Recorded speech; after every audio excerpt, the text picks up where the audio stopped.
Did Europeans enslave Africans simply because they were racist? Did they buy slaves from other Africans? Or did they simply raid the peoples on the coast with, getting out in giant nets? Why didn't they just enslave the Native Americans or bring over serfs and slaves from Europe? I'm Professor Jerome Arkenberg, and I'll answer these and other questions right after this.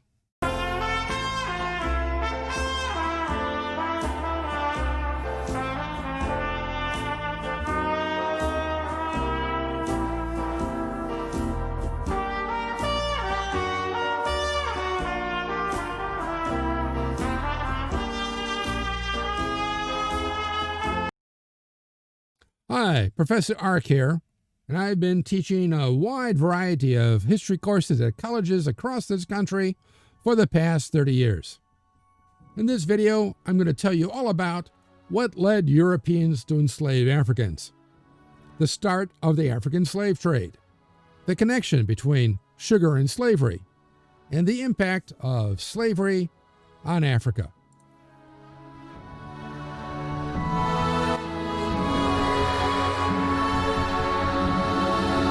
At the end, I'll have the wrap-up quote on this video. But first, make sure to click like, share, and subscribe and that little bell thingy so I can continue to bring you more great videos just like this one. Now, during the various explorations that Europeans made, starting with the Portuguese, Columbus, and the rest, Europeans discovered new goods, spices, foods, commodities, while introducing Old World foods, spices, commodities to the New World, and quickly found that cultivating both in the New World and somewhat even in the Old World was so profitable that the profits they got from them quickly eclipsed the reasons for finding a route to the Indies in the first place. In other words, spice. This is often called the Columbian Exchange. Though it wasn't all just from the New World. Now, try as they might, Europeans were unable to cultivate on a mass scale these new foods and commodities, especially sugar. Ever since sugar had appeared in the 14th century, becoming bigger and bigger, Europeans, like other humans, just become addicted to it. I should know. I get that myself. In some of these, you can cultivate it in a hothouse, but not on a mass scale, not enough to make a giant profit with. And look, for example, here they are trying to farm sugar in Prussia, in northern Germany of all places. How ridiculous. Anyway, they can't do it in Europe itself. At least not in France, Germany, Britain, Holland. Maybe in Sicily, in Majorca, Minorca, and stuff. But they are forced to rely upon supplies from the tropics, and of course, they feel compelled to control it. Not just buy it, but control it. Why? Because of a doctrine called mercantilism, which we'll talk about later in a later lecture on mercantilism, to which they all subscribe, along with controlling the sea routes to these lands. Unfortunately, sugar production required back-breaking work in high heat and humidity, first to grow and harvest the cane, and then to crush it and refine it into molasses and sugar. And once it's grown, it's not just a one-time harvest. It's constantly growing. And you can't sort of pile it all up. It has to be, because otherwise it'll lose the moisture. It has to be taken immediately to the sugar mill, which is this thing here, these kind of three giant stones.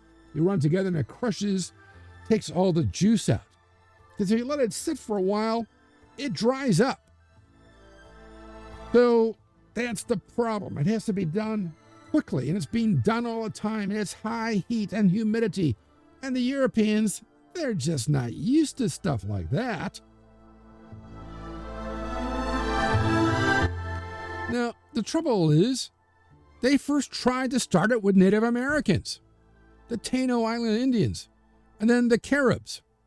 But Native Americans had been devastated by diseases, just smallpox, measles, and influenza, to which Europeans had some immunity. Europeans still died from them. The Europeans don't have a total immunity. There's no smallpox vaccination either, or measles or flu. The Europeans still die, but just not at a huge, high 50% rate, not like the Black Death. Now, the Native Americans, though, had never been exposed to it, so they suffered just as the Native Europeans had done when disease first hit them. 80 to 90% of Native peoples die within a generation or two. Also, you have all that tropical heat and humidity, yellow fever and malaria, which Europeans had never really encountered before, and it is quite deadly to them. Planters tried to bring over free Europeans to do the work, or indentured servants, and then, as the word got back to Europe from these free peasants, how horrendous it was. I mean, the main sugar island of Jamaica later comes to be known as the shit pile of the universe. It was just terrible. The planters thus couldn't attract enough of the free or indentured servants to come from Europe. They couldn't get the serfs to come. So they kind of by necessity, almost by default, they turned to those used to the heat and humidity who also had some immunity to the tropical diseases of yellow fever and malaria, and who also already knew about influenza and measles and smallpox. And who are these? Africans, African slaves, who already worked the sugar plantations the Europeans had established on the islands off the African coast, Sao Tome, Principe, the Cape Verde Islands, Madeira, and the Azores. So it's really kind of by default. Now, as plantations grew in size and number, guess what? So did demand for slaves. Starting from an annual average of 2,000 in the 16th century. Not many slaves come over the 16th century, but by the 1780s, 80,000 every year. And a large part of this demand is an inability for the plantations to sustain their population from natural increase alone. In other words, conditions were so deadly and so brutal, the death rate far eclipsed the birth rate. This will not be the case in the later United States, but in the Caribbean islands, along the Sugar Islands, and in Brazil, this was the problem. So they couldn't sustain their own population, and that includes Europeans. By the end of the 17th century, the prosperity of Brazil and the Caribbean colonies had come to depend wholly on plantations worked by slave labor, absorbing nearly 12 million Africans. And you see here, this is really the slave trade. This is primarily where the slaves had come from. There continued to be a slave trade to North Africa, to the Muslim lands, as there had been ever since ancient Egypt. And in fact, apparently, the slave trade is reviving today in North Africa. And this is where primarily they went, but this is really where they go. So this is really, of all the slaves who are taken from Africa, sent to the New World, those who go to North America, what is later becoming the United States, is actually low in number. Notice much more go to Spanish America, outside the Caribbean islands. Brazil, almost 2 million go there. And then the Caribbean islands. And again, the high rate is because there's this tremendous turnover. Far more deaths than births.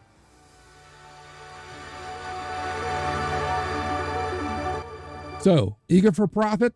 That's what it's all about.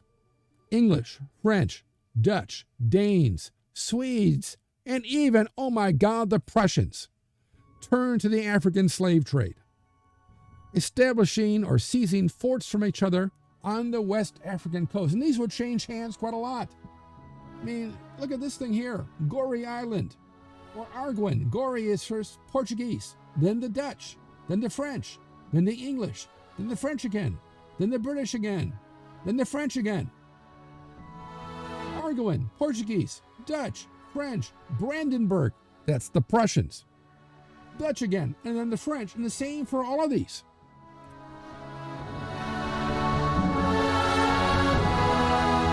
The Gold Coast, that's this part here, I mean, look at all the little forts owned and run by the Europeans.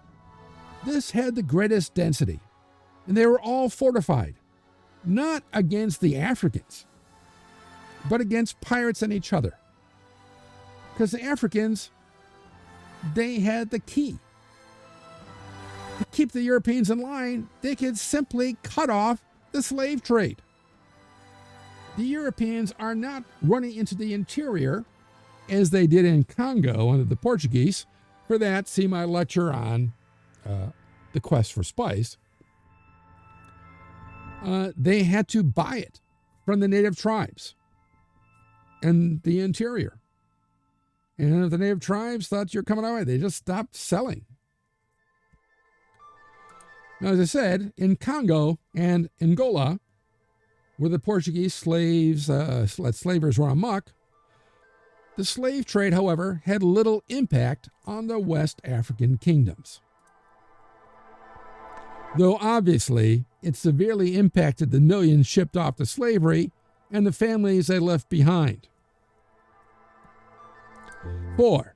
Though African states, spurred by the European demand for slaves, fought each other, perhaps a bit more, in innumerable wars, they had engaged in warfare for millennia, exploiting and brutalizing their own peoples, as well as their neighbors. People then, there is no idea of black versus white, Europeans versus Africans. They just did not see the world in that way. So they would take slaves. In fact, throughout history, one of the main reasons you'd go to war is to get slaves, selling them into slavery, first to the ancient Egyptians, then to the Greeks, the Romans, the Arabs, and finally to the Europeans, but keeping many to work their own plantations. Yes, many of these African kingdoms had their own slave plantations, worked by their own slaves, which they had taken, usually in warfare, sometimes they bought them, from other African peoples, other African tribes.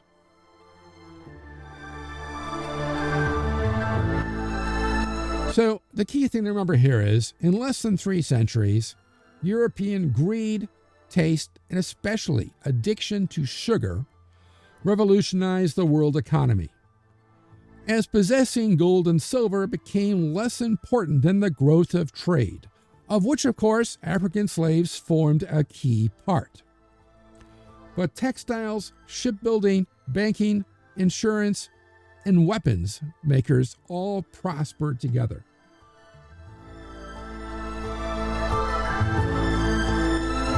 Tobacco, coffee, tea, corn, chocolate, tomatoes, potatoes, and other groups. There's, like I said here, avocados, raspberries, blueberries, a bunch of stuff, but especially sugar.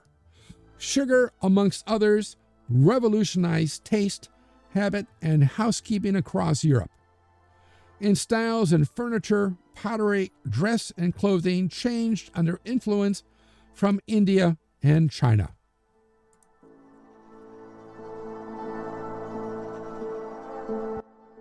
Here's our wrap-up quote. The Gold Coast, in times of war between the inland nations and those nearer the sea, will furnish great numbers of slaves of all sexes and ages, sometimes at one place and sometimes at another, according to the nature of the war and the situation of the countries between which it is waged. I remember that in the year 1681, an Englishman got 300 good slaves almost for nothing, besides the trouble of receiving them at the beach in his boats, as the African commando, the chief, brought them from the field of battle, having taken a great number of prisoners. At other times, slaves were so scarce there that I could get but 8 from one end of the coast to the other, by reason the natives were everywhere at peace. John Barbeau, 1682.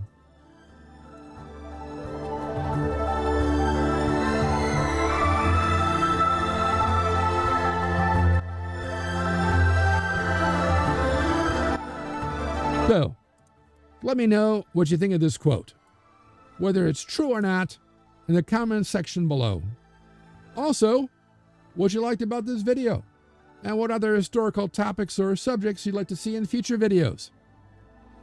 Be sure to like, share, subscribe, as it will help me bring you more great videos. And click on that little bell thingy so you'll know when the next History Waits for No One video is posted. If you want to know more, there are recommended studies on this topic in the description below, along with other ways to connect with me. Thanks for watching, and I'll see you in the past.